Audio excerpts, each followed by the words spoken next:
Hi, everyone. Welcome to Talks at Google here in the Kirkland campus. Thank you all for coming out today. Today we've got a really exciting author here to talk to you. We have Andy Weir, author of The Martian, here to talk about his new book, Artemis.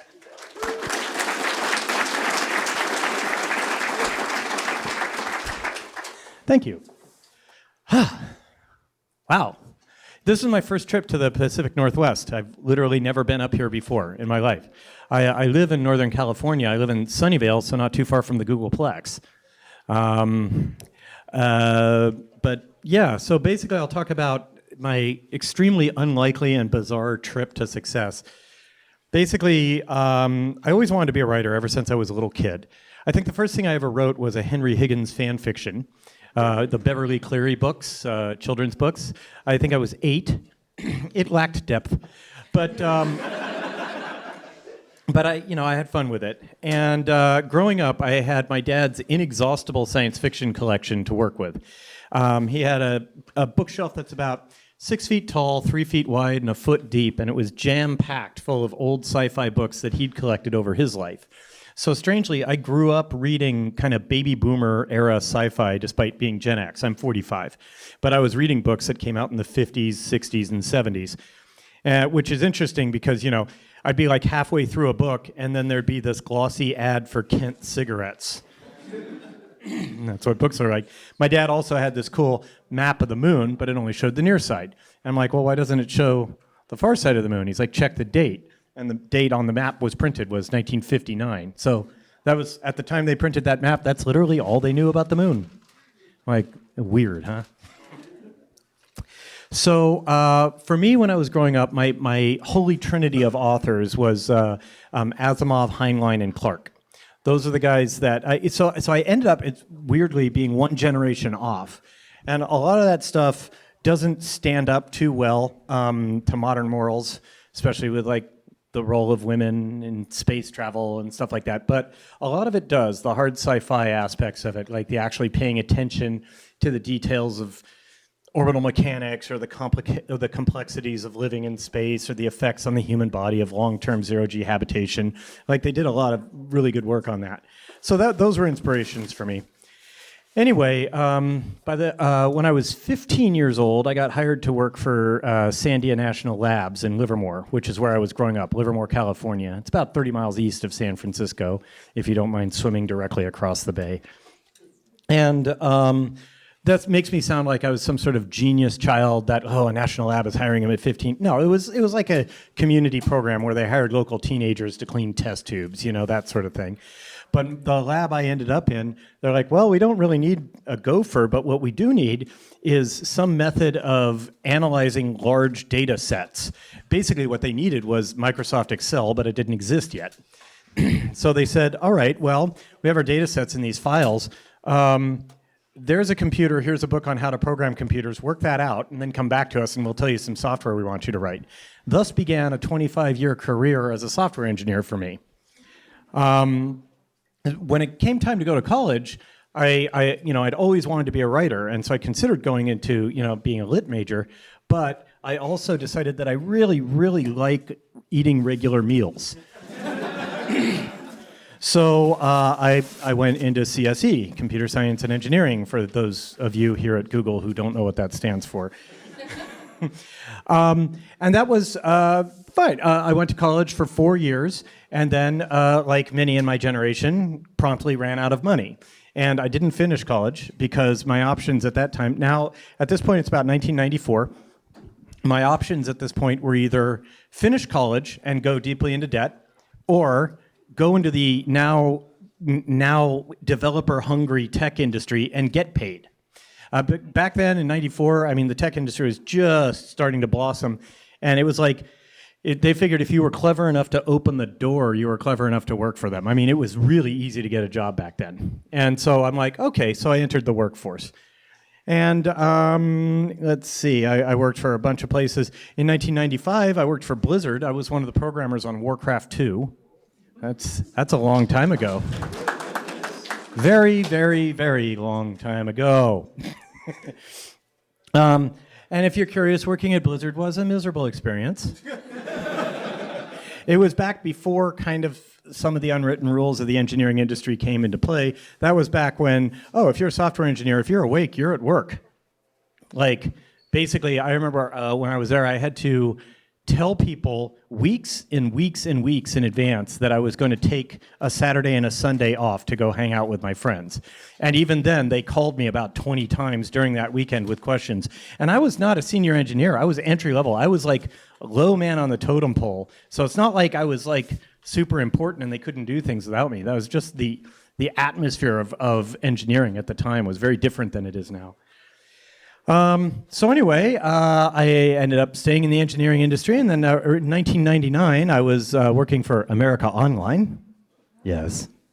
And I got laid off, along with 800 of my closest friends, when they merged with Netscape, which kind of shows you, gives you a time reference there. The Macarena was popular. And so I ended up with a fair amount of money in stock options because I hadn't been paying attention to them because I'm an engineer. We don't pay attention to anything. And I'm like, oh, I've got enough money where I can actually live for a few years without going back into the workforce. So I'm going to take a sabbatical, which is a fancy word for staying unemployed for a long time. And I'm going to write a book. I'm going to break into the publishing industry. It's what I've always wanted to do. So I took 3 years off. I wrote a book. That book is not The Martian. You've never heard of it. It didn't get published. Standard tale of woe that every author will tell you. You know, I couldn't get an agent, couldn't get any publishers interested, just couldn't get any traction. And that was actually the second book I wrote. The first book I wrote was when I was in college, and that was really bad. That one I don't let anyone see. I think I wrote it in WordPerfect. And there are no surviving copies. Well, there's one. My mother has it, and she won't tell me where it is. So there is, I suppose, some evidence remaining. But other than that, the second book was actually decent, but I still had a lot to learn about writing, and so it's painful to read. The plot flow is pretty good. If I rewrote it from scratch, it might be good. But anyway. Like I said, standard tale of woe. After 3 years of not being able to get an agent, not being able to get a publisher interested, just not being able to get any traction at all, I went back into the tech industry. And this was not some sad Charlie Brown music, hang your head, shuffle forward. I like programming. I like being a software engineer. It's a job I enjoy. It's one I always found rewarding. I'm pretty good at it.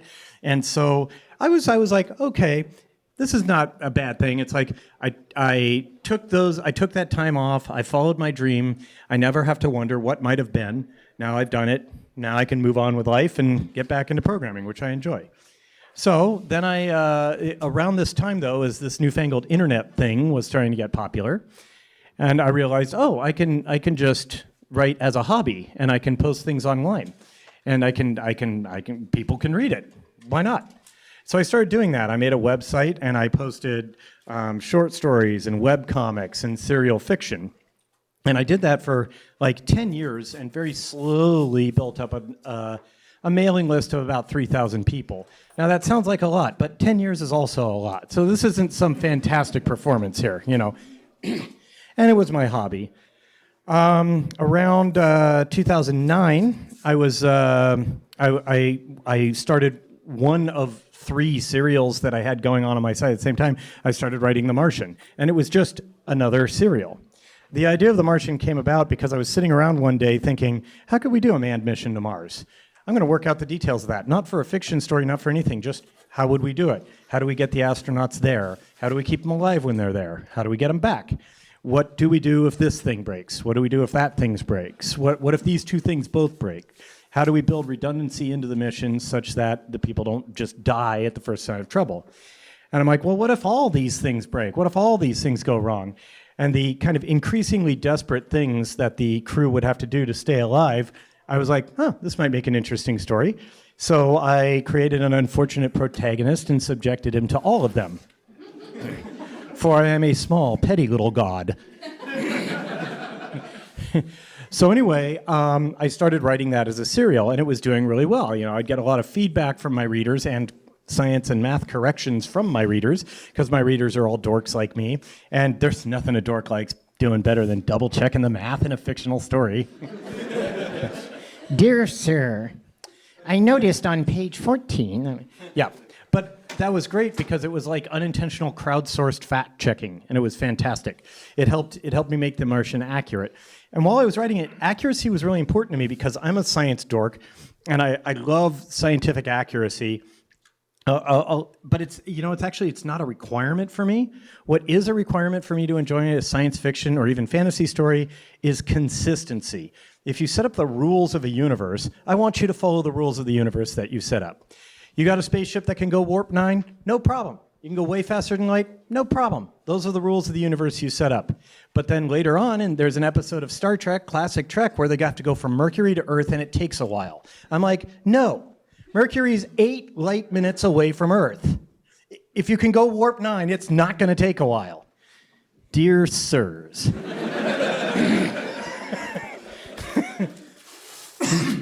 So for me, it's all about consistency. And I've found that the easiest way to be consistent is just to follow all the laws of physics in the first place, because physics is very good at being consistent. Rather aggressively so. So I did a bunch of research, and I made sure all the science was accurate, or as accurate as I could make it. I did make a few concessions. For starters, it's now rather famous. The sandstorm at the beginning that causes all the problems in The Martian could not actually happen. On Mars, they do get sandstorms of 150 kilometers an hour, but the density of the atmosphere is less than 1% of Earth's. So if you were standing out in a sandstorm on Mars, it would feel like a very gentle breeze. It would have a difficult time knocking over just a folded piece of paper, let alone a 27-ton spacecraft. And I knew that when I was writing it, that was bullshit. I knew it. But I'm like, I had another idea for a beginning. I considered, they're going to do an MAV engine test, and then there's like something goes wrong, and then they have to launch, and it's kind of like space camp where they have a thermal curtain failure or something like that. I don't know.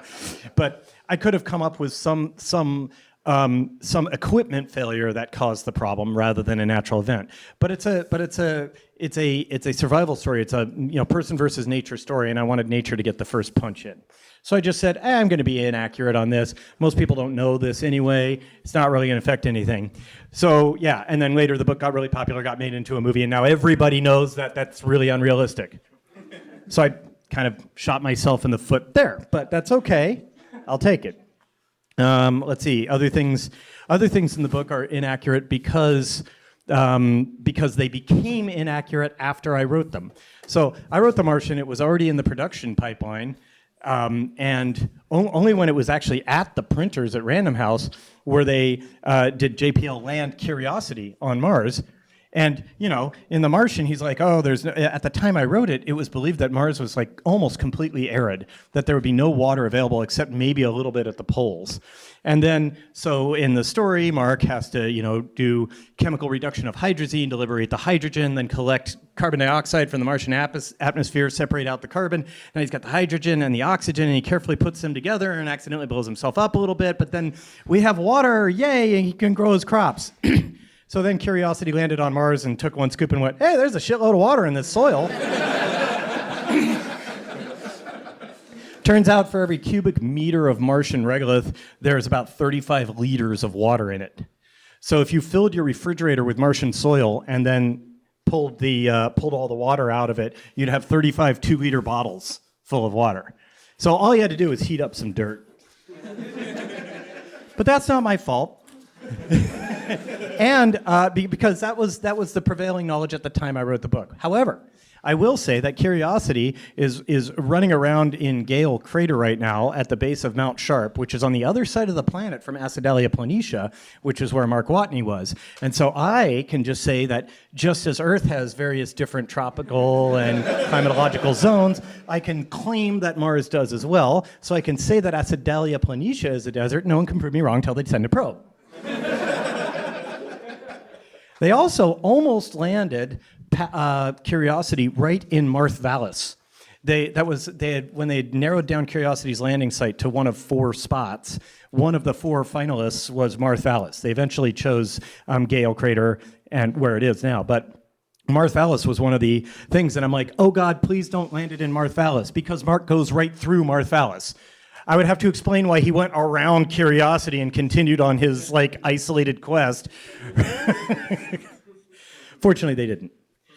Anyway, going back to where I was writing The Martian as a serial, and it came out, I would post a new chapter maybe once every 6 to 8 weeks, and I'd get a lot of feedback from my readers, and I could tell that was the serial they liked the most. And being the, external validation junkie that I am, that encouraged me to write more of The Martian more quickly. Eventually, I finished it, and I posted the last chapter and said, like, hey, everybody, I hope you enjoyed The Martian. Now I'm just going to continue working on my other serials or whatever. And then I started to get email from folks. They'd say like, hey, Andy, I love The Martian, but I hate your website, which is fair. If you've ever been to my website, like I made it all by myself, and and it's just like a white background with blue hyperlinks that are left justified. Literally, that's it. And it's like you click a chapter and it's like, here it is, wall of text, enjoy. There's like nothing, it's like no decor, no nothing. It's really an unpleasant experience. And so they said like, so I don't really like reading it in a web page. Can you make an e-reader version? Can you just do that? And so I'm like, sure. So I figured out how to do that, and I made an EPUB and a Mobi version, and I posted them on my website. And I'm like, there you go, folks. You can you can read it in the website, or you can download an e-reader version and knock yourself out. Okay. So then I got other email from people saying like, hey, Andy, I love The Martian, hate your site. I'm not very technically savvy, and I don't know how to download a thing from the internet and put it on my e-reader. Can you just post it to Amazon? Can you just put it up so that I can get it through Kindle's stuff, and then I can do that? I'm like, oh, okay. So I figured out how to do that. Isn't that hard?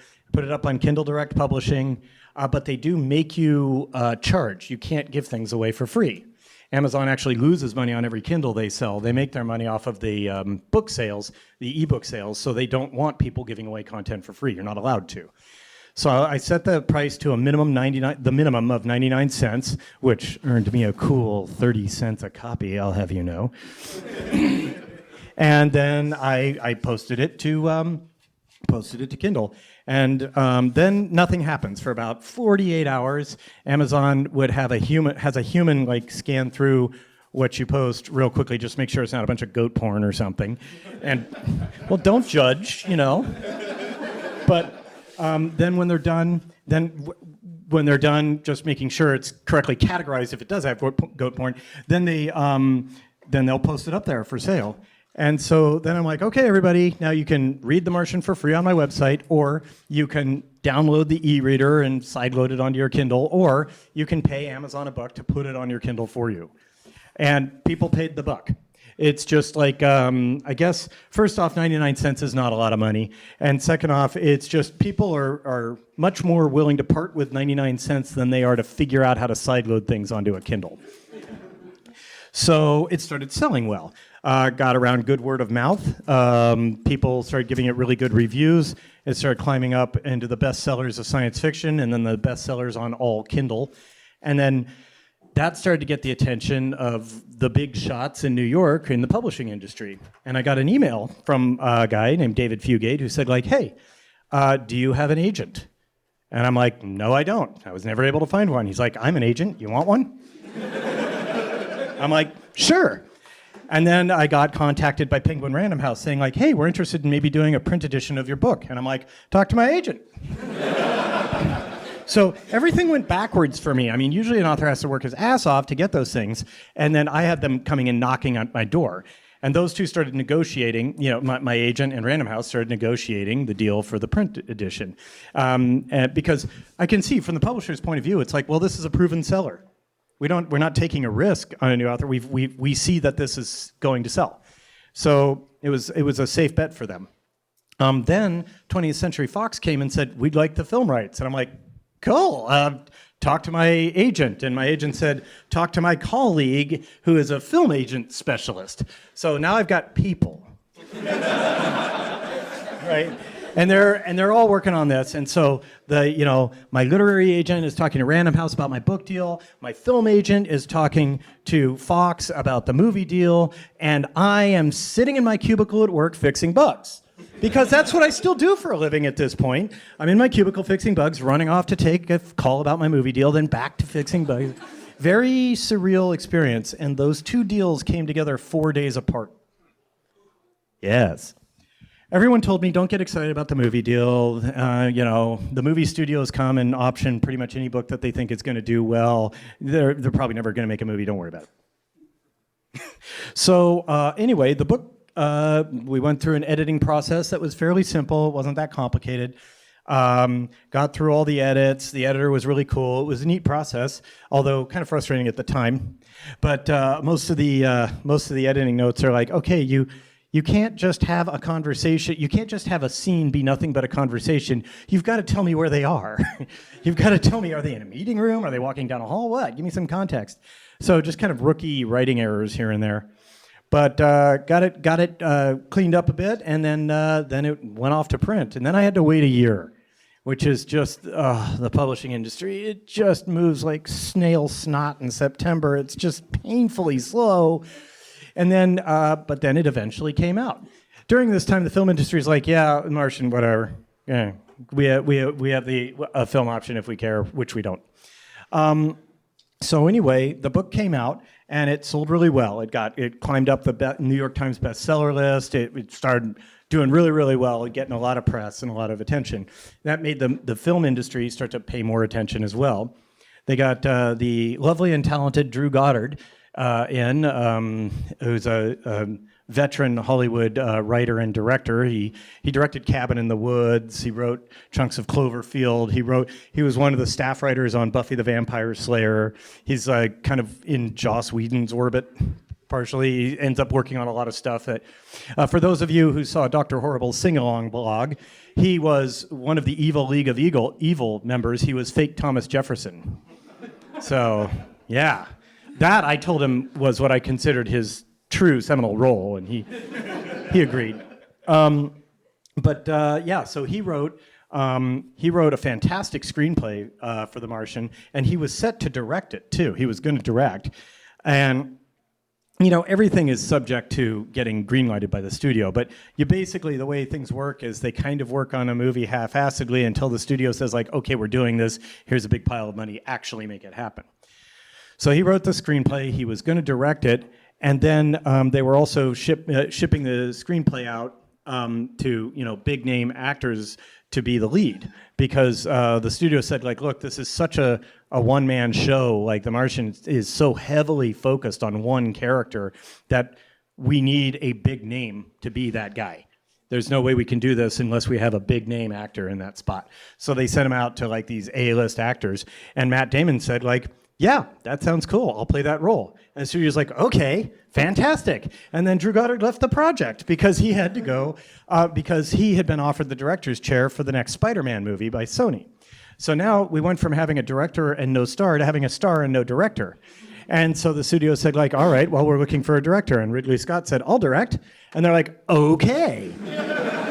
And so then they had like Ridley Scott and Matt Damon attached, and that's when they really started to take it seriously. All these other major names started taking an interest in the project. We got an unbelievable, fantastic cast, and at some point in there's never like a point where they're just like, this movie is green-lighted. It's just, you keep edging toward it. There's no point where you realize that you pop the champagne. There's just a point where you realize, oh, yeah, they apparently made this decision a few weeks ago that we're doing this, because eventually one day they're like, oh, they're building sets now. I'm like, okay, well, that's good. And then it's like, okay. But when it's really kind of officially in progress is when they start shooting. Because once they start shooting, all the contracts activate. So once they shoot that first scene, they're on the hook to pay the actors for the whole project and stuff. At that point, they're pretty much committed. And so finally, I was just waiting on the phone for them to tell me that they shot that first scene, and they did. And I was like, yeah. They shot the whole film in Budapest. Well, they shot all the studio work in Budapest, Hungary, at this huge soundstage called Korba Studios. It's in Budapest, and it's like one of the biggest sound stages in the world. A lot of the shots that you probably thought were done outdoors were indoors. So the whole hab, the exterior of the hab and the surrounding area was all inside of a studio. It was really incredible. And Ridley is such a fan of practical effects that, like, a lot of that stuff that you think is CGI isn't. So like the astronauts like walking through the sandstorm and stumbling around and stuff like that, they were stumbling around because they had these huge freaking fans pointed at them blowing sand in their faces. And the only reason they could breathe was because they were in spacesuits, which was kind of cool. And everyone in the cast and crew had these breather masks and goggles on, and all the cameras had to have all these baggies all over them to keep them protected from the sand. That's how Ridley rolls, man. So anyway, yeah, you kind of know the rest. The movie came out. It was a huge success. They shot the location work in a desert called Wadi Rum in Jordan, northern Jordan. And so those exteriors, those mostly are not CGI. Those are just that's what Wadi Rum, Jordan looks like.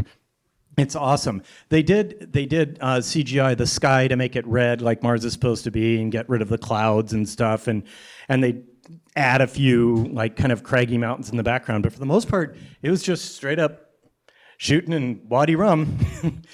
I did not go to the set. They invited me to go, but I'm afraid of flying, and I didn't want to go to Budapest. So how'd I get here? I flew. My buddy Valium.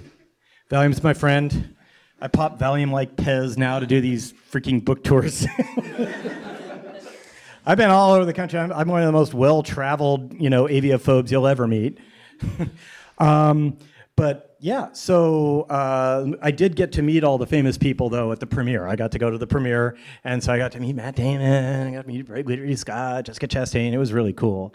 And you fantasize about these things, but you never really think they're going to come true. And it just seems like a dream, like it was some weird thing I daydreamed about, and then just kind of, then it passed. The movie finished, it left theaters, The Martian went back down to like nominal sales in the great hockey stick that is book sales, and then everything kind of returned to normalcy. And it was like, did that even happen? And according to my bank account, yeah, it really happened. So then, of course, the publisher is like, all right, great, good job. What's next? I'm like, And they're like, yeah, so write another book. I'm like, oh, yeah, no, definitely not a case for me to get really nervous and suffer through a year of imposter syndrome. And yeah, there's a saying in the writing world, which is give a man a book and you entertain him for a night. Teach a man to write and you give him crippling self-doubt for life.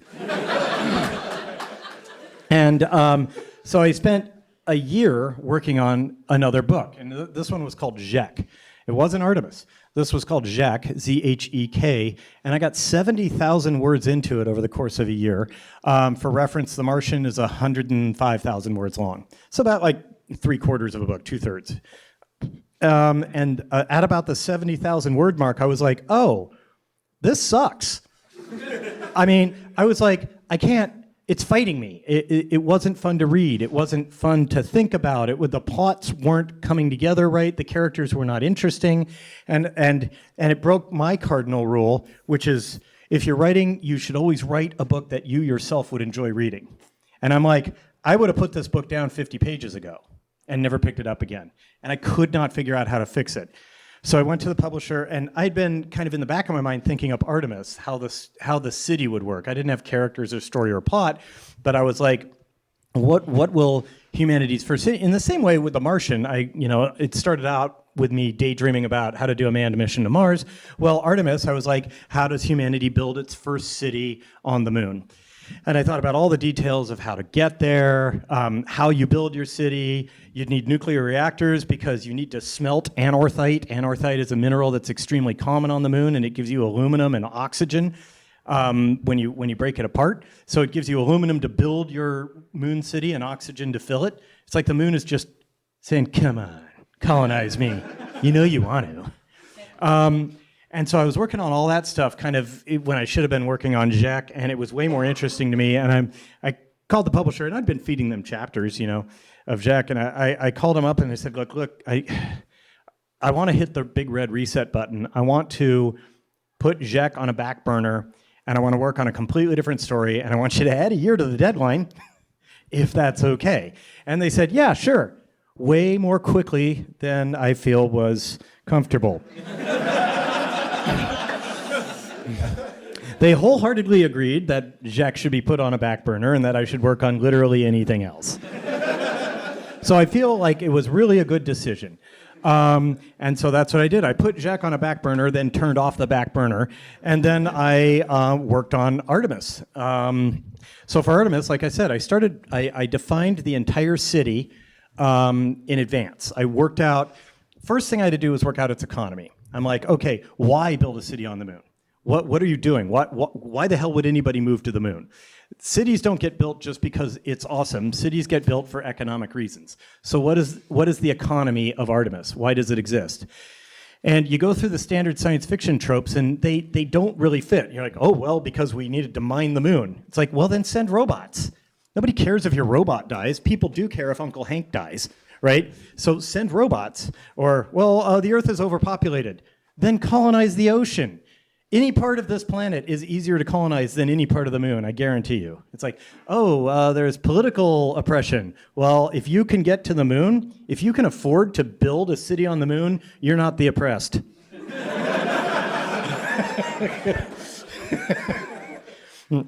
And so on. All these ideas like, oh, the environment of Earth is like, oh, fuck you. It is so much easier. Whatever our problems may be on Earth, however bad the environment gets, it's always going to be easier to fix the environment than it is to colonize another planet. If nothing else, you could colonize Earth, right? I mean, you could literally just, whatever you're going to make on the moon, make it on Earth, right? So, I decided the only plausible explanation for Artemis's economy would be tourism. Because tourism is, by definition, humans being somewhere. So I said, how do you get a tourist economy on the moon? Well, the only explanation is that the price to low Earth orbit has been driven down by competition in the commercial space industry. And so I did this whole economic analysis. There's a 3,000-word essay I wrote that Business Insider has. You can find it on their website if you like, about what I think the price to low Earth orbit could get driven down to if the commercial space industry got as efficient as the commercial airline industry. And I define efficient as meaning they spend the same percentage of their revenue on fuel as the commercial airline industry. And I also assume that a profit-hungry industry would solve all the technical and engineering challenges of making, the reusable rockets, making full use of the specific impulse of hydrogen, oxygen, fuel, and all the other fun stuff that's going on in the space industry right now, all the other unsolved questions. And I came up with, it actually doesn't cost that much. It would end up, if it followed the model of the airline industry, it would end up costing you about $7,000 to put a human into low Earth orbit, and about $35 per kilogram, which is about 1/100th of what it costs right now, by the way. So huge room for improvement. Of course, this is amateur hour economics, but I'm not, an entire country isn't going to go into a decade-long recession if I'm wrong. I'm just trying to make the basis of a fiction story. But with that, you have an opportunity for the middle class to afford vacations to the moon. It's a lot. It's not casual. Grand total, I worked out that in 2015 dollars, which is when I did the math, you could take a lunar vacation. You could go there, spend 2 weeks there, then come back, and it would cost you about $70,000 in 2015 dollars. Now, that's a lot of money, but a lot of people would get a second mortgage on their house if it meant they could go to the moon for 2 weeks, I think. And so that's the economy of Artemis. And it wasn't until I worked out the entire city, I'm like, okay, that's the economy. To build it, you need to smelt anorthite, which is a mineral that's found all over the place in the lunar highlands. Smelting anorthite takes a ludicrously huge amount of energy, so you have to have nuclear reactors. Give up on doing this with solar power. You would need to ship so many solar panels to the moon to power an aluminum smelting facility that it would be cheaper to ship the city to the moon. Okay, so now I know I'm going to need nuclear reactors, and I'm going to want to protect the people inside from radiation and hole punctures. So Artemis's holes are 6 centimeters of aluminum, followed by a meter of crushed lunar regolith, followed by another 6 centimeters of aluminum. And that's mainly to protect Artemis from the people who live inside, because some idiot with a rivet gun can pop your hull. Well, he can only pop one of them. Anyway, so once I had designed the entire city did I start thinking about plots and stories, and I went through a whole bunch of revisions before I finally landed on the one that I have there. So And now it's just released. And I just found out it's going to be, I think, number 6 on the New York Times bestseller list this upcoming week. This is when you clap. Okay. So that's kind of the end of my kind of prepared bit. I'll take questions until about 1:45 or so. So you described the whole process of, a week at a time, and then realizing that it was happening. At what point did you say, okay, now I can quit my day job? Yeah, well, that's a good question. So at the time, I was working for a company called Mobile Iron, and we did I could tell you what we do, but it would put you to sleep. But basically, B2B mobile phone security stuff. But I really liked my job, so I actually hung on to my day job a lot longer than I needed to. The Martian was already out in bookstores on the New York Times bestseller list before I finally quit my day job to go full-time on writing. Because I liked it. I liked being a programmer. And that's one of the biggest things I miss about being an engineer is being part of a team. I miss an office atmosphere. I'm an extroverted guy. I like to come into work in the morning and say, hey, how you doing? Hey, let's get some coffee. Hey, how's your dog? He was sick. Is he better? Just that part of life and that social experience of being part of a team and we're all working together on a project, that's gone now. I'm just by myself in my office. I mean, I'm not in a little basement with a flickering fluorescent light. I live with my girlfriend and stuff like that. But it's still, I miss having that kind of, work-life social group. And it's gone now. And so I didn't want to let that go. And so I hung on to the job way beyond where I needed it to make money. I was just hanging on. But I did finally leave. I mean, in about 2 months after the book came out, because I needed to work full time on, at the time, Jack, because I had signed a deal with Random House. So that was my job now. About a year ago, Sam Ramji joined Hey! Google. Yes, Sam Ramji. As a VP, which makes him my boss's boss, and he sent me with a question. Your grand boss. Yes, exactly right. He sent me with a question. He wants to know if you polished his dice. Oh yes, absolutely. So Sam Ramji and Sam Ramji is one of my closest friends. He's one of my college buddies, and we've been together. We've been buddies ever since. He was our GM when we played D&D, and so one time he went away for like a couple of weeks, and we were really into this D&D campaign. He's a fantastic GM. He's the best GM I've ever had. And we were really into this campaign, and we didn't want to stop playing. But he was going to, the Netherlands for a couple of weeks. This is when we were in college. And so he had his friend Aaron be the GM for us. And so we all played with Aaron as the GM. And Aaron was a terrible GM. He was just this confrontational, actively wanting to kill the players kind of thing. And so he was just terrible. We had a terrible time with him. And so when Sam came back, we were making all these jokes like, hey, we polished your dice for you. We got you all nice and set up. So that's what he's talking about. So he actually, he also said that you had 90% of his embarrassing stories, and reviews are coming up. And I was curious if you'd like to share any of those. Oh, boy. Yeah, well, I could really do some damage to him right about here.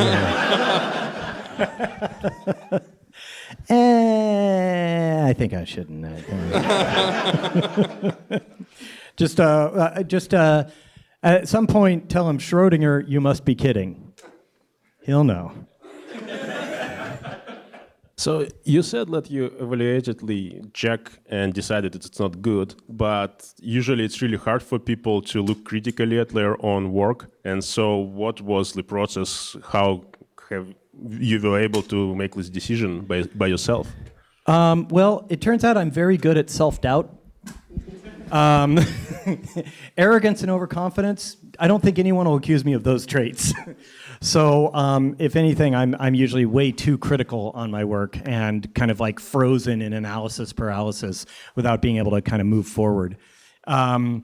It's hard. I guess it's just you put yourself in a mindset of, okay, clear your mind and pretend I have never read this.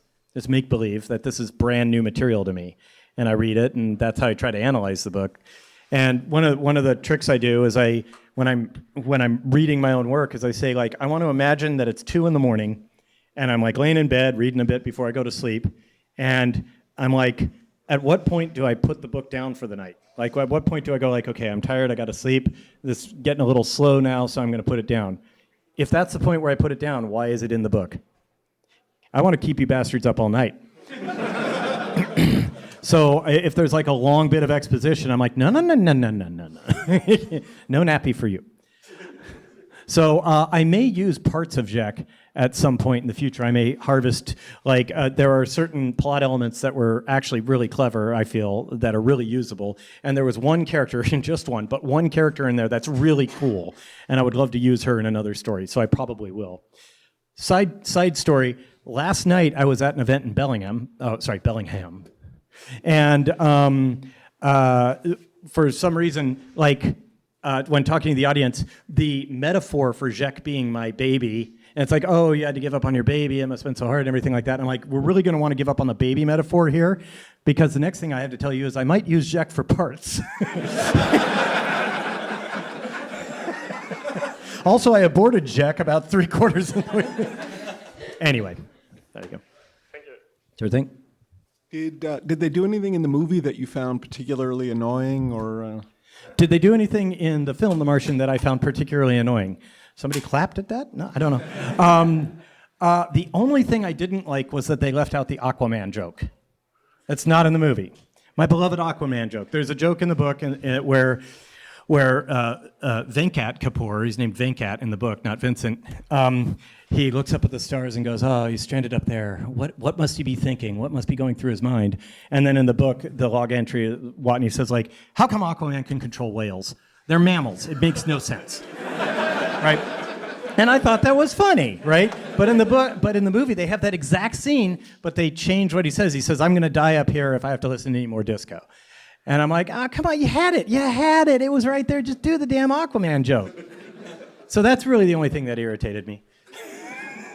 That's the omission. So your newest book is about Earth's first colony being up on the moon. Mm-hmm. It seems like there's a lot of popular fascination lately with Mars kind of being the first site for a colony. So why the moon? Why do you think that's the case? I started off with just saying I want to write a story about humanity's first city that's not on Earth. I hadn't specifically chosen the moon yet, but I considered some options. Option number 1, low Earth orbit.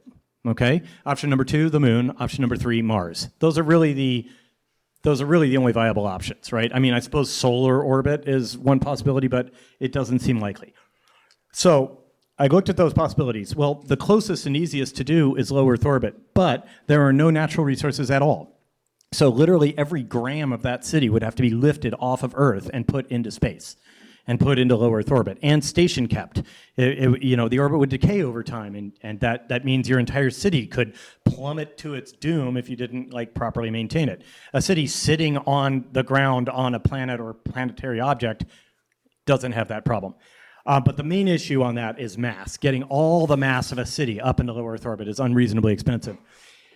So you're going to want to build on the moon or Mars, because then you can use local materials, you can smelt it. The vast majority of the mass of Artemis is just stuff they got from the moon. Aluminum that they harvested from the moon. The inside is full of oxygen that they got from the moon. They use rock to do masonry and stuff on the inside for the decorations on the inside. They can make glass. Anorthite is aluminum, silicon, calcium, and oxygen. You break those apart, you've got aluminum to build the base, oxygen to breathe, a lot of oxygen, by the way, so much that the city cannot possibly breathe it as fast as you're smelting it. And so you mix some of that oxygen with the silicon, now you've got glass.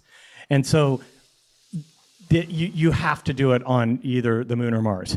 So now between those two candidates, I want you to imagine you're standing on a football field and you're at one goal line and you're looking at the other goal line.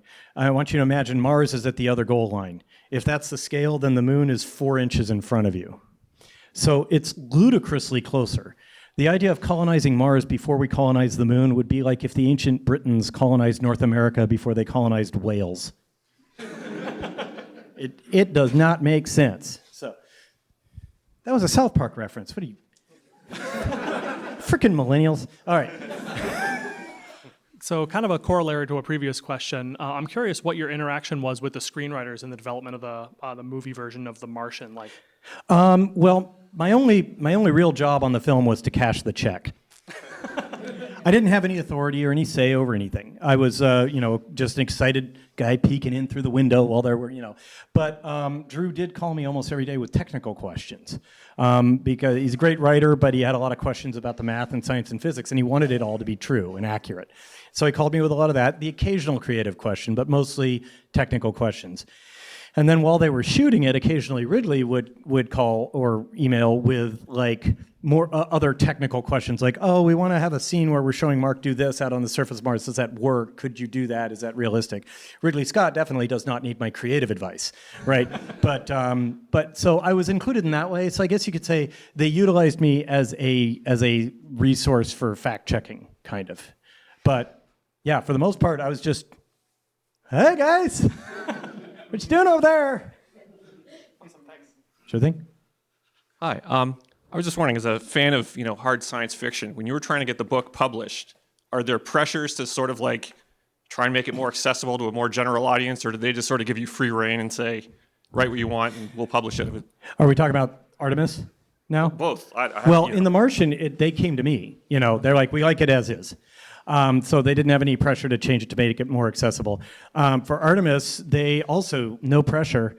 They felt, I guess The Martian proved to them that a hard sci-fi novel could sell.